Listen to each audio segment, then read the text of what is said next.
증권가에선 대우조선해양에 2조 원 손실 쇼크가 발생했음에도 그간 신용평가사들과 증권사들은 잘못된 정보만 강조한 것으로 전해지고 있습니다.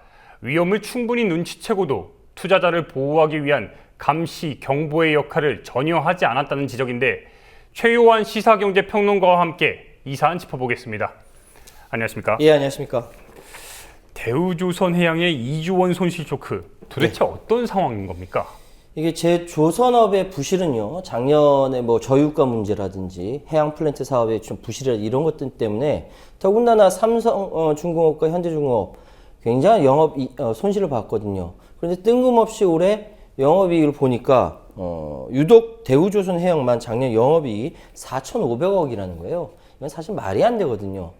알라딘의 요술램프 있지 않는다면 있을 수가 없는 일입니다. 그런데도 불구하고 이 상황에서 대주주인 산업은행이라든지 증권사라든지 이런 데서 뭐 눈치를 충분히 챘음에도 불구하고 아무런 이의를 제기하지 않았던 겁니다. 이 상황에서 아무래도 원래 가지고 있은 자기들의 그 의무를 방기했다라고 얘기할 수밖에 없는데 이번에 그러면서 사장이 바뀌었어요. 대우조선 사장이 정성립 사장으로 바뀌면서 과거를 보니까 형편이었거든요. 그래서 뭐라고 얘기했냐면은 이제 그 첫 기자회견에서 과연 작년에 우리만 잘했을까 의문이 든다. 이거는 증권사들한테 우리 실적 다시 한번 제대로 살펴봐야 된다라는 이야기거든요. 그렇게 된다면은 증권사들 다 알고 있기 때문에 이거 투자자들을 위해서 이거 보고서 바꿔야 된다라는 신호를 준 것임에도 불구하고 계속 매수 의견 줬습니다. 이건 증권사들 정말 비판받아야 되는 부분이거든요. 그래서 결국 정성립 사장이 다시 정확하게 제대로 파악하겠다라고 이야기를 했음에도 불구하고 여전히 그 증권사 18곳 중에 12곳 이상이 매수 의견이고요. 나머지는 다 중립이었습니다. 매도 의견 한 군데도 나오지 않았어요. 이 난리가 나니까 지난 23일 날 유진투자증권에서 매도, 그리고 SK증권 27일 날 중립 이렇게 바뀌었거든요. 기껏 목표치 하향 정도로 바뀐 거예요. 이게 뭐냐면은 지금 투자자들은 아주 속이 탈 겁니다. 왜? 증권사들이 이거 매수해라라고 해서 그 리포트대로 돈 투자해가지고 했는데 지금 반토막 났어요. 반토막도 더 났죠. 그래서 담배 두 가치도 안 된 7천 몇백 원으로 지금 떨어진 상태입니다. 이거 누가 책임집니까? 당연히 증권사들에서 석고대죄해야 할 문제입니다. 뿌리 깊은 이 문제는 어디 있느냐?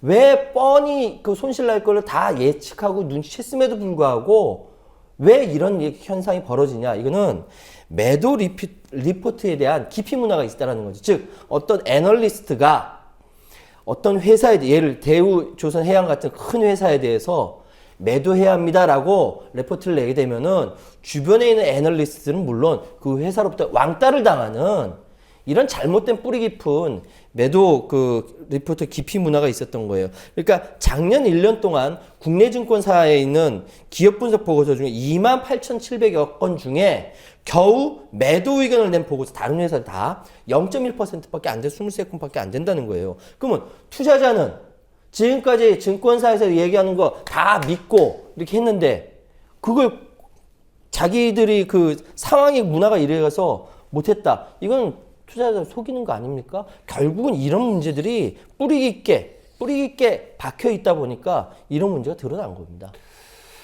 그러니까 지금 어떻게 보면 말씀을 정리를 하면은 증권사 리포트가 중립 혹은 매수 의견이 대부분이었다는 건데 하나가 어떻게 보면 거대한 증권사가 의견을 내놓으면 그거에 대해서 뭐 다른 의견 표명이나 이런 거 없이 그냥 쭉 따랐다고 볼 수 있는 겁니까? 그러니까 어떤 거대한 증권사의 문제가 아니라요. 기업에 대해서 애널리스트 다 눈치를 보는 거예요. 그렇기 때문에 자기 의견 제대로 표출을 하지 못하는 거죠. 그런데 대체적으로 커다란 증권사에서는 이제 그 의견 표출하게 되면은 따라가는 경향이 있어요. 어디? 외국계 증권사는 자기 의견 표출을 합니다. 그리고 오히려 기업에서 클레임을 걸게 되면은 외국계 은행에서는 언제 몇 시에 어떻게 클레임 걸었다라고 공표를 해버려요. 그렇기 때문에 외국계 증권사에 대해서 우리나라 기업들이 을이고 우리나라 기업들은 우리나라 증권사에 대해서는 갑이 되는 거예요. 이 수직 구조가 돼 있어요. 말이 됩니까? 이거 우리 투자자분들 잘 아셔야 됩니다. 그렇게 말입니다. 이런 가운데 이 국민연금이 지난 5월과 6월에 걸쳐서 세 번에 걸쳐서 대우조선해양의 이 주식을 대거 매도한 것으로 나타났는데 그렇죠. 이 부분은 어떻게 이 리포트 그 지금 매도 의견과 관계가 있는 겁니까? 그건 아니고요. 증권사 매도 리포트 의견과 관계 있다기보다 그 회사채를 증권사가 갖고 있는 거예요. 대우조선 해양 주식을 갖고 있는 거고, 국민연금은요, 그 안에 이 투자에 관련된 객관적인 다른 조직이 따로 있습니다. 애널리스트만큼의 전문성 가진 조직이 따로 있기 때문에 진짜 5월, 6월에 여기서 3번에 걸쳐서 대우조선 해양 위험하다, 팔아야 한다 해서 판 거고, 그 증권사 리포트 매도 여기서 또 하나 걸리는 부분이 뭐냐면은 대우조선 회사채 있지 않습니까? 주식이요. 하나대투증권이 850억을 갖고 있어요. 제일 적다고 하는 게 LIG 그 손해보험이 27억을 갖고 있어요. 그러니까 증권사 자체도 대우조선 해양에 주식을 갖고 있는 거죠. 이거 팔라고 하기가 증권사 스스로도 어려운 겁니다. 근데 그거보다 더한 거는 그 증권사들의 말을 믿고 그 투자하는 투자자들한테 피해를 끼친다는 것이고, 그런데 국민연금 같은 경우는 자기 독자적인 그 해석할 수 있는 힘을 갖고 있고 전문가들이 있으니까 팔아야 된다고 한 거죠. 그러니까 눈치 빠른 사람들 국민연금 파니까 따라 판 사람들도 있을 거예요. 그런데 많은 일반 투자자들은 국민연금이 어떻게 움직이는지 모르기 때문에 증권사 리포트만 받아보고 그거 가지고 활동을 했던 거죠. 그런데 지금 얘기는 뭐냐면은 그 대우조선해양이 회사채에 대해서 계속적으로 이야기할 때 아직 그 위험은 위험하지 않다라고 이야기한 게 뭐냐면은 2, 3년 전부터 그건 있습니다. 그 조선업의 특징을 이해해야 되는데, 조선업은 어제 계약해서 오늘 돈 받아서 하는 게 아니거든요. 2, 3년 전부터 계약을 해서 그걸 가지고 지금 와서 일을 하는데, 그 사이에 회사가, 그러니까 대우조선 해양 같은 회사가 무너질 수 있고 망할 수 있으니까 선주들이 그걸 계약을 할 때 선수 환급 보증이라는 안전장치를 놓습니다. 그 안전장치 때문에 오는 거고, 근데 이 안전장치가 있다 이거죠. 그러니까 주채권은행이 산업은행이 보증을 했다는 거죠. 그렇기 때문에 아직은 위험하지 않다라고 이야기를 하고 있는 겁니다. 대우조선해양에서는. 그런데 문제는 이 대금이 바로 확보된다는 보장은 없거든요. 왜? 지금 저유가라든지 계속적으로 안 좋은 상황들이 국제경제적으로 안 좋은 상황이 계속 벌어지고 있기 때문에 이것이 이 조선업이 여전히 그 불황에 빠져서 갈 수밖에 없는 상황인데, 그렇다고 해서 현재 수주받은 거 일을 안 할 수는 없고, 이것이 한꺼번에 몰리게 되면 대우조선해양 위험하거든요. 지금 아까 그 작가 레포트를 봤는데 지금 당장 이번에 실사 끝나고 나서 매각한다라고까지 이야기가 나오고 있어요. 이건 대우조선해양 리스크거든요. 이런 거 투자자들이 알아야 됩니다. 투자자들을 속이는 증권사 애널리스트는 사기치는 거예요. 예. 결국에는 지금 이야기만 종합을 하면은 예. 결국에는 투자자들, 그러니까 소위 얘기하는 개미 투자자들이 큰 손해를 볼 것이 예상이 되고 실제로 손해를 본 것처럼 보이는데 이 부분은 어떻습니까? 정말 참 이 부분에 대해서는 참 깝깝하죠. 예. 왜냐하면은 우리나라의 증권 시장이 좀 이렇게 좀 부흥하고 좀 이렇게 좀 커 나가야 탄력받고 움직일 수 있는 부분인데, 어쩔 수 없이 지금 현재로서는 대우조선해양의 정선립 사장은 그 강도 높은 구조조정, 그리고 부동산과 주식 등의 비업무성 자산 매각하면서 핵심 주력 사업으로 밀고 나가겠다라고 얘기를 하고 있습니다. 그러면서 뭐 하냐면 인적 구조조정 청산에 대해서는 생각하고 있지 않다라고 얘기하거든요. 그런데 이건 정선립 사장의 얘기예요.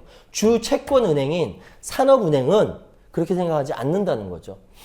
이번 사태에 또 다른 책임을 져야 되는 거는 주 채권은행인 산업은행입니다. 산업은행 뭐 했냐면요, 대우조선해양에 산업은행에 있던 임원들을 부사장으로 꽂았어요.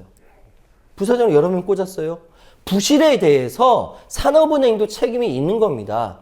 지금 와가지고 산업은행이 화들짝 놀라는 척 하면서 이럴 줄 몰랐다, 이거 강도 높은 구조조정 해가지고 매각하고 막 하겠다라고 이야기하기에는 산업은행의 책임이 어마어마하게 큰 겁니다. 왜? 그거 다 산업은행도 다 알고 있는 상황이었거든요. 그렇게 생각하지 않습니까? 주채권은행인데 그거 실제로 돈 흘러가고 이거 모르겠어요? 자기 돈 움직이고 하는 건데 다 알고 있으면서도 이제 와서 마치 대우조선해양만 잘못했다는 듯 이렇게 심판자의 모습으로 막 이렇게 군림하고 있는 모습이거든요. 이거와 함께 금융 감독 담당 이쪽도 마찬가지로 책임을 져야 되는데, 어쨌든 지금 가장 그 책임져야 할 부분이 산업은행 역시 주채권은행으로서 책임져야 된다는 말씀을 드릴 수 있습니다. 결국에는 이번에도 지금 상황을 다 종합해 보면 총체적인 난국인데 예. 이거에 대한 어떻게 해결책이나 접근 방법은 어떻게 해야 됩니까? 이게 참 그게 어려워요. 왜냐하면은 지금 만약에 해양업이 해양 플랜트 산업이라든지 조선업이라든지 이런 것들이 좀 화랑이고 한다고 하면은 좀 이렇게 현대중공업, 삼성중공업 그리고 3대 대우해양조선 이게 우리나라 세계적인 조선 회사로서 이렇게 좀 서로 이렇게 커뮤니케이션하면서 수주도 해가고 경쟁해가면서 이렇게 클 수 있는데 전 세계적으로 조선업에 대해서는 불황이거든요. 더군다나 그리스 사태 보십시오. 그리스가 세계에서 굉장한 조선 그 강국이거든요. 우리나라 어깨를 견줄 만한. 그리고 우리나라에 수주를 많이 줍니다. 그런데 그리스 자체가 위험에 빠져 있는 상황이고 그러다 보니까 전 세계적인 조선업 자체는 굉장히 불황이 되어 있기 때문에 이걸 헤쳐나가기가 굉장히 쉽지가 않습니다. 그렇다면 기본적으로 무엇을 할 것인가? 지금 벌어진 상황에 대해서 첫 번째 감시 감독해야 되는 애널리스트들, 증권사들, 투자자들한테 잘못했습니다. 죄송합니다. 뭐 오늘 보도에 그렇게 반성합니다. 이렇게 나오더라고요. 이런 게 첫 번째 성립이 되어야 되고 두 번째 산업은행, 주채권은행인 산업은행에서 철저하게 비업무 자산 매각하고 뭐 어떻게 한다 철저히 하되 그 자체의 책임 라인 책임져야 되는 부분입니다. 그리고 말씀드리기 좀 뭐하지만 현재의 증권사의 문화 즉 커다란 기업에 대해서 눈치 보고 애널리스트들이 자기 의견 제대로 이렇게 의견 제시하지 못하는 이 문화 바뀌지 않으면은 여긴 조선업이죠. 다른 그 산업도 똑같이 영향받으면서 그럴 수 있다라는 것이죠. 이런 문화 바꾸는 것까지 총체적으로 다시 한번 들여다보고 점검해야 된다. 이렇게 말씀드릴 수 있습니다. 그나저나 근데 한 가지 걱정입니다. 최평론가 이렇게 지금 기존의 애널리스트를 이렇게 비판을 하고 비평을 하는데 예. 그냥 어떻게 보면 기존의 문화에 대해서 쉬쉬하던 것들에 대해서 이렇게 공개적으로 이야기를 해도 되는 겁니까? 저 이렇게 공개적으로 얘기한 거 세 번째 얘기하는 거고요. 가장 세게 이제 국민TV에 와서 가장 세게 얘기하는 건데 이거는 제가 이렇게 공개적으로 얘기해도 대한민국 애널리스트 저한테 뭐라고 할 수 없는 게 명백하게 잘못된 걸 잘못되게 이렇게 수면 위로 부상한 거기 때문에 기왕에 드러난 상처가 있다면은 무엇이 잘못됐고 무엇이 잘 됐고 어떻게 고쳐나갈 것인지 다 까발리고 상처 치료하고 다시 이렇게 출발하는 것이 좋지. 만약에 이것이 뭐 인적으로 서로 애널리스트 제 친구들 많거든요. 그 친구들이랑 같이 뭐 이렇게 해서 덮고 넘어갔다간 더 큰 사고가 터진다.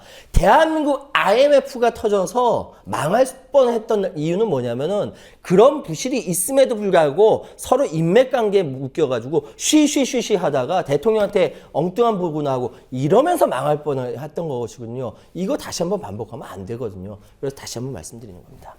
예, 오늘 말씀 고맙습니다. 네, 감사합니다.